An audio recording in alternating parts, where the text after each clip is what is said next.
जब अबुल हसन उठने लगा तो एक दास ने उसको सहारा दिया। जब वह खड़ा हुआ तो सारे महल में जय घोष उठने लगा और सारे ख्वाजासराओं और दासियों ने आगे बढ़कर दुआएं दी कि भगवान आज दिन भर आप पर प्रसन्न रहें। अबुल हसन सोचता रहा कि यह क्या बात है, कल तक मैं अबुल हसन था, आज खलीफा कैसे बन गया, कैसे मुझे अचानक ही यह महान पद मिल गया। फिर सेवकों ने उसे राजसी परिधान पहनाया और दरवाजे तक दोनों ओर पंक्तिबद्ध होकर खड़े हो गए। शाही महल के प्रबंधकर ख्वाजासरा मसरूर उसके आगे चलता हुआ उसे दरबार तक ले गया। अबुल हसन दरबार के कक्ष के अंदर जाकर सिंहासन के समीप इस प्रतीक्षा में खड़ा हो गया कि उसे सिंहासन पर चढ़ाया जाए।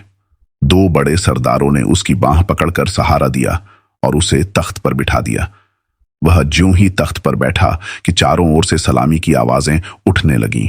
वह यह जय घोष सुनकर बड़ा प्रसन्न हुआ। उसने अपने दाएं बाएं निगाह डाली तो देखा कि राज्य के बड़े बड़े सरदार सिर झुकाए और हाथ बांधे खड़े हैं। उसने एक एक करके सारे सरदारों का अभिवादन स्वीकार किया।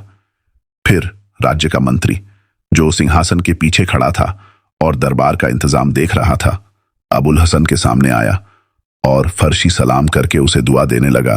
भगवान आपको लाखों बरस की उम्र दे और सदैव अपनी कृपा आपके ऊपर बनाए रखे।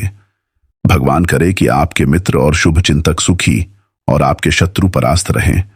यह सब देखकर अबुल हसन को पूर्ण विश्वास हो गया कि मैं स्वप्न नहीं देखता, वास्तव में खलीफा बन गया हूं। फिर मंत्री ने उससे कहा कि महल के बाहर सेना पंक्तिबद्ध खड़ी है, आप उसका निरीक्षण करें। अबुल हसन सारे सरदारों के साथ बाहर गया और उसने एक ऊंचे चबूतरे से फौज की सलामी ली।